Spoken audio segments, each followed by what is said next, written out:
Paz do Senhor, os irmãos, vamos para mais um comentário da lição bíblica. Estamos estudando esse primeiro trimestre sobre Juízes e Ruth. Concluímos Juízes, agora vamos para Ruth, nessa primeira aula da lição de número 10 do livro de Ruth. São 4 capítulos, são 4 lições para encerrar o trimestre. Como sempre, a lição traz 3 objetivos. O primeiro objetivo é conhecer os personagens da história e seus dilemas. É necessário que, estudando a Bíblia, a gente venha entender para poder compreender, a revelação da palavra do Senhor, que nós temos o tipo e nós temos o antítipo. E nós devemos, ao discorrer da lição, ao discorrer do livro de Ruth, a gente identificar ali qual é o tipo, um tipo de Cristo, um tipo do Espírito Santo, um antítipo de Cristo, um antítipo do Espírito Santo, nas pessoas, né, dos personagens, dos protagonistas ali, que está inserido, né, na história escrita. Porque Deus nos dá a revelação, mas é necessário que essa revelação a gente tenha compreensão. E para que tenhamos compreensão é necessário a gente compreender essa situação. Por exemplo, Deus, quando chama Moisés, ele diz: Moisés, tu vai ser como Deus, ou seja, tu vai ser como eu, um tipo, e teu irmão vai ser o teu profeta, né? O antítipo. Então, Moisés seria como se fosse o tipo de Jeová, e Arão o antítipo de um profeta de Jeová, que já era profeta de Moisés. O segundo objetivo da lição é situar os eventos no tempo e seus desdobramentos no decorrer da narrativa. A gente entende aqui, não é pela sequência. A sequência dos livros não está de acordo com o tempo. Até porque essa situação aqui, quando Elimeleque sai de Belém para ir para a cidade, né, para a região lá de Moabe, estava ainda no período dos reis. E quando termina o livro de Juízes, já não tinha mais, estava no período não havia mais juiz, né? E quando Elimeleque sai de Belém, era no tempo dos juízes, ou seja, ali no tempo de Gideão, talvez, porque todo o tempo dos juízes, Deus levantou juízes porque o povo estava sendo oprimido. E nessa opressão havia necessidade, havia fome, né? Problemas de toda sorte acontecia, com 18 anos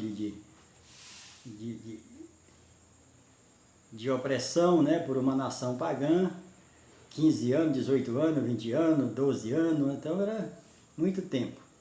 O terceiro objetivo é reconhecer que os personagens, pessoas comuns, são instrumentos de Deus para o seu plano maior.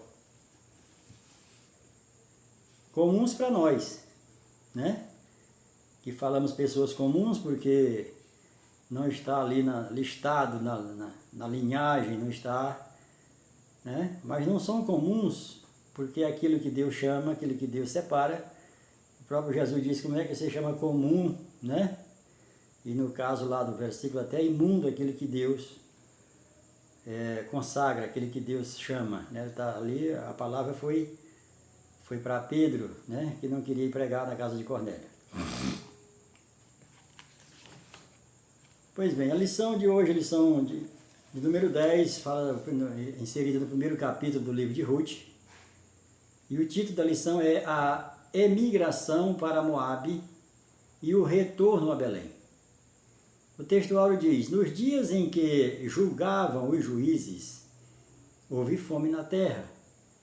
E um homem de Belém, um belemita de Judá, Belém de Judá, saiu a habitar na terra de Moabe, com sua mulher e seus 2 filhos, Malom e Quilom. Ruth, capítulo 1, verso 1. A verdade prática vai dizer: as tragédias humanas jamais podem anular os soberanos propósitos de Deus. Pois bem, a introdução à lição vai dizer: Ruth é um pequeno livro, absolutamente encantador. Além disso, é um livro essencialmente humano que traz histórias com características da realidade da vida, com que facilmente o leitor se identifica. Nele veremos a providência de Deus guiando pessoas comuns e improváveis em direção a um plano glorioso e eterno. No primeiro capítulo, o escritor relata com poucas palavras a história de uma família que foi de Belém para Moabe. Lá o pai de família morreu, os filhos que casaram com mulheres moabitas também faleceram. Noemi, ao ouvir que havia alimento, que Deus havia visitado o seu povo em Israel, praticamente, mais precisamente ali em Belém, que havia alimento, tinha cessado a fome, decidiu, juntamente com suas noras, voltar para Belém de Judá. Essa é a introdução. O primeiro ponto da lição fala sobre o livro de Ruth, o nome. Os quais casaram com mulheres moabitas, era o nome de uma órfã e da outra Ruth, e ficaram ali quase 10 anos. Não é? Ruth significa companheira. O livro leva o seu nome e nele é mencionado 12 vezes e uma vez em Mateus, capítulo 1, verso 5. Ela é uma das mulheres mais importantes da Bíblia. O autor e data. As vizinhas lhe deram nome dizendo: a Noemi nasceu um filho e lhe chamaram Obed. Este é o pai de Jessé, que Jessé é pai de Davi. A autoria do livro de Ruth é atribuída por muitos estudiosos a Samuel, profeta Samuel, por entenderem que o estilo literário, linguístico, se assemelha aos livros de Juízes, que foi Samuel que escreveu, e Samuel, dos quais é o autor. No entanto, há aqueles que datam a produção do livro no período da monarquia, pois seu autor tinha conhecimento de Davi como rei. Ruth 4, 17 a 22. A história da família Elimeleque deu-se no período dos juízes, talvez nos dias de Gideão, possivelmente, na última metade do século 12 a.C.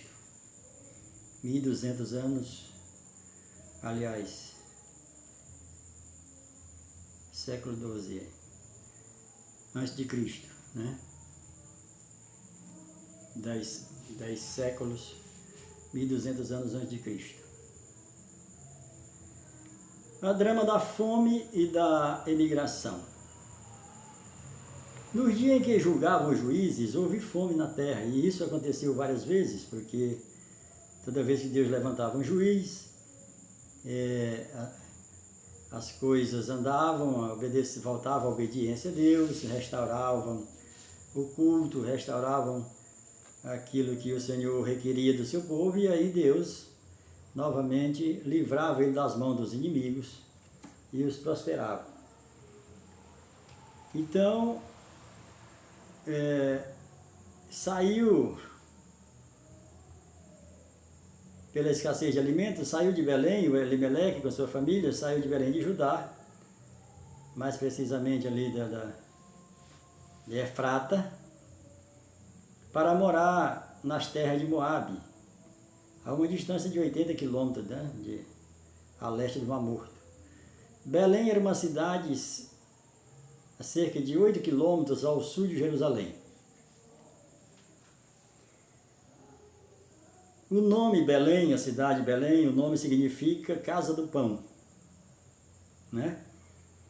Daí porque o Messias havia de nascer em Belém, porque o Messias é o pão da vida, Jesus é o pão da vida. Então tudo já estava profetizado, tudo já estava nos seus mínimos detalhes descritos, aonde Jesus deveria nascer, justamente porque ele é o pão da vida. O nome que aponta para a incomum fertilidade daquela região, para o plantio de cereais, como esclarece o capítulo 2 do livro de Ruth. Também destaca que fome não era comum. A fome não era comum, devia-se em parte às pilhagens associadas com o período caótico dos juízes. A invasão medianita no período de Gideão, por exemplo, destruiu a lavoura e o gado. Então a fome estava sempre rodeando eles, não que Deus quisesse, mas porque eles não obedeciam. O segundo ponto da lição fala sobre o drama da morte e a viuvez. A morte do esposo, né? A morte de Elimeleque, esposo de Noemi. Ficou ela com seus 2 filhos. Morreu o marido, ela ficou com os 2 filhos casou com mulheres moabitas e estava indo tudo bem.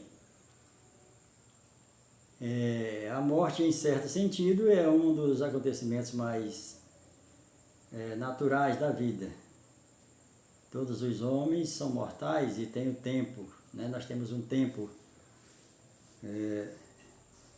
Nós já viemos para o mundo com a data de vencimento. E Deus sabe a nossa data de vencimento. Ele nos criou na eternidade, nos viu nascer e nos viu morrer. Todavia, a morte de uma pessoa jovem tem um tom de tragédia. Para Malom e Quilom, né? Morreu o pai, depois morre também os filhos. Para Elimeleque, a morte chegou cedo na vida. E Noemi ficou desamparada de seu marido e de seus 2 filhos. Agora 3 viúvas em casa, né? O segundo subtópico vai dizer casamento dos filhos, os quais casaram com mulheres moabitas, era o nome de uma órfã, mulher de Quilom, e Ruth, mulher de Malom. Ficaram ali quase 10 anos. Uma luz de esperança brilha para Noemi, o casamento de seus filhos. Os filhos Malom e Quilom, com mulheres moabitas, Orfa e Ruth. Os casamentos nos tempos bíblicos eram especialmente muito festivos para os pais e noivos. Durante outras razões, um especial para os pais, né? Então sempre traz alegria quando é um casamento e ainda, principalmente quando é de comum acordo. Os pais aprovam, tanto os pais da noiva aprovam o noivo, quanto também os pais do noivo aprovam as noivas. Estão de comum acordo, é uma bênção, é uma felicidade para a família. O terceiro subtópico fala do drama das 3 viúvas. Morrem também ambos, Malom e Quilom, ficando assim a mulher desamparada de seus 2 filhos e do marido. Agora a família de Elimeleque está sem a segunda e a terceira geração. Diante de uma tragédia assim, não há palavras de consolo. Vale observar que já a partir do verso 3, o escritor muda a forma de referir-se aos homens da família. Elimeleque agora passa a ser referido como esposo de Noemi. Naquele tempo, isso era esse era um modo incomum, até hoje. Até hoje é um modo incomum. Você conhecer o chefe da família, só se falar o nome da esposa. Até hoje isso é incomum, imagine entre os judeus. Se na nossa cultura isso é incomum, imagine para eles. Quando, para você reconhecer, alguém te fala do nome de um cidadão.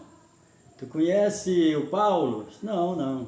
Paulo, rapaz, que é o marido da Fátima. Ah, tá, eu conheço. Então isso continua sendo incomum. Porque o certo é você conhecer o pai de família, conhecer o provedor, né? E quando você é conhecido, só quando fala o nome da esposa, para nós aqui do Brasil, né? E eu creio que em boa parte do mundo isso é uma desfeita, né? E também já era nesse tempo. O terceiro tópico vai trazer sobre o retorno para Belém. Noemi não tem mais motivos para ficar em Moabe. E ela diz às suas noras que está voltando para casa. Ela sabe que a vida de uma viúva estrangeira em Israel é muito difícil. Então, compele suas noras a ficarem. Orfa concorda e Ruth não. O capítulo termina com Noemi propondo mudar o seu nome para Mara, que significa amargura, né?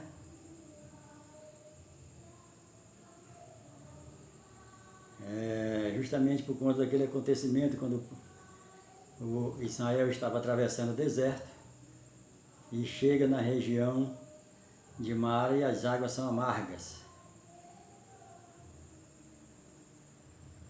E aí o povo reclama para Moisés, né? E Moisés vai falar com Jeová, falar com Deus. E Deus diz para ele pegar um tronco de madeira, né, de árvore que estava próximo e jogar nas águas, que as águas se tornariam potáveis, se tornariam doces. Isso apontando para Jesus, para o Messias. Essa árvore, né, esse madeiro já significava o Messias. E colocado em qualquer água, com qualquer problema, ela se tornaria potável. Então isso está registrado ali no livro do Êxodo, acerca das águas de Meribá, das águas amargas, quando eles chegaram em Meribá. Pois bem, Noemi, Orfa e Ruth iniciam o retorno. Então se dispôs ela com suas noras e voltou da terra de Moabe, porquanto nesta ouviu que o Senhor se lembrara do seu povo, dando-lhe pão. Enfim, Noemi ouviu a boa notícia de que o Senhor se lembrara do seu povo. E não necessariamente que o Senhor se lembrou do seu povo, mas que o povo se lembrou de que tinha um Deus que os levou do Egito para a terra prometida, e nessa terra prometida estavam padecendo necessidade por conta de obediência. Quando volta à obediência, quando se há arrependimento e volta a obedecer a Deus, Deus volta com o seu projeto, com o seu plano inicial para o seu povo. E agora a Ruth volta, né? Ela tem o domínio da decisão e faz o caminho de volta para Belém, que significa a casa do pão. Por sua atitude, Noemi mostra que sua fé em Deus se mantivera viva para seguir em frente. E então lidera o êxodo do lugar de onde estivera, e suas noras o seguiram. A lealdade de Ruth, o segundo subtópico. Mas aqui Ruth, como uma mulher prudente, uma mulher sábia, temente a Deus, ela diz, ela faz ali um rápido, uma retrospectiva, né, ali um rápido exame e diz, olha, não estou fazendo certo, levando essas mulheres para lá, se os pais delas moram aqui. E aí parou e conversou com elas para que elas voltassem para suas casas, para seus pais e se casassem e constituíssem família e filhos. Mas a Orfa concordou, mas Ruth não. Ruth já tinha entregado o coração para Deus, Deus já tinha escolhido também, e aí ela não abre mão e disse: eu vou contigo. Onde tu dormir eu durmo, o que tu comer eu como, né? Onde tu morrer também ali morrerei, e teu Deus é o meu Deus. Essa situação, teu Deus é o meu Deus, muda, né? Muda todo o contexto, essa situação agora dá uma outra direção. E aí Noemi não tem mais ali como convencer, né? Foi vencida. E aí vão as duas, Noemi e Ruth chegam em Belém, tópico 3. A chegada em Belém. Então ambas se foram até que chegaram a Belém. E sucedeu que ao chegarem ali, toda a cidade se comoveu por causa delas. E as mulheres diziam: não é esta Noemi? E os detalhes da viagem não contados, todavia, ao chegarem ali à porta da cidade, Noemi e Ruth entraram em Belém e juntas iniciavam uma nova fase da sua vida. Então observamos aqui ela chegando em Belém, casa do pão. O povo havia se arrependido, o povo havia buscado o favor de Deus, a presença de Deus. E agora Noemi e Ruth chegam a Belém. E elas chegam, e as mulheres vão chamar ela de Ruth, vai chamar Noemi de Noemi. Eles: não me chamam de Noemi, me chamam de Mara. Êxodo 15, capítulo 15, verso 23, falando de Mara, as águas amargas. E ali Deus, já com um tipo de Cristo, que é aquele madeiro, aquele tronco de madeira que falou para Moisés cortá-lo e lançá-lo nas águas, e as águas se tornaram potáveis. Ali já é um tipo de Cristo que eu falei no início, acerca do tipo e do antítipo. Concluindo cada lição e concluindo o livro de Ruth, ou qualquer livro da Bíblia, em qualquer texto bíblico envolvendo o personagem, nós temos que identificar o tipo de Cristo, tipo, antítipo, para a gente entender melhor o que Deus está querendo falar conosco. E quando elas entram em Belém na época da colheita, e é justamente na colheita da cevada. Cevada é conhecida pelo povo judeu até hoje como pão do pobre, porque é a primeira lavoura, né? É a primeira lavoura. Israel tem 7 culturas, assim, culturas de lavoura, né, de alimento, são 7. A primeira, né? A primeira é a cevada, porque ela nasce, nessa época que ela nascia em Israel, sem ninguém plantar. Era uma planta nativa, um cereal nativo. Quando o povo de Deus ele sai do Egito e entra na Terra Prometida, ali que passa ali de Jericó, né? Passa de Ai e entra na Terra Prometida, eles entraram colhendo também. Eles não chegaram lá plantando, desbravando e plantando, eles chegaram lá colhendo, porque essa era a promessa de Deus. E eles chegaram no tempo também da cevada, que é o pão do pobre. Então, Israel tem 7 culturas, até hoje tem 7 culturas. Você pode dar um Google e ver quais são as 7 culturas. A cevada, o trigo, a uva, o azeite, a oliva, né, que faz o azeite, o figo. Eles comem a flor de figo, porque figo não é fruto.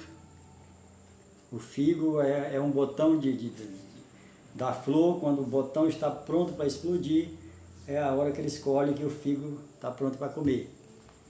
Você vai encontrar isso na palavra de Deus chamando a flor do figo. E aí você tem o trigo, a cevada, a uva, o figo, a oliva, e você tem, são 7, né? Dá um Google e veja quais são as 7 culturas de Israel, que ainda hoje é a mesma. Então aqui, esse rápido comentário acerca da lição de número 10, que adentramos ao livro de Ruth, está inserido no capítulo 1. A aplicação pessoal diz: a fé é a confiança de que Deus é fiel em todas as circunstâncias. Só Ele pode transformar os nossos infortúnios em bênçãos, segundo o seu eterno propósito. E ele não é pego de surpresa. Ruth não veio para Belém por acaso. Deus havia de trazê-lo, e a forma de trazê-lo foi levando Elimeleque para Moabe. Deus tem os seus planos, e os seus planos nunca são frustrados. Que Deus abençoe a todos os professores e alunos, que você comece a gostar de Bíblia, comece a questionar, a perguntar, porque são muitos as heresias no meio da igreja, são muitos os ensinos de forma errada, por conta do conhecimento da verdade. Conhecimento de Jesus, que é a palavra, que é a verdade. Quem conhece a verdade não anda na mentira. Que Deus abençoe a todos, tenha uma boa aula, em nome de Jesus, amém.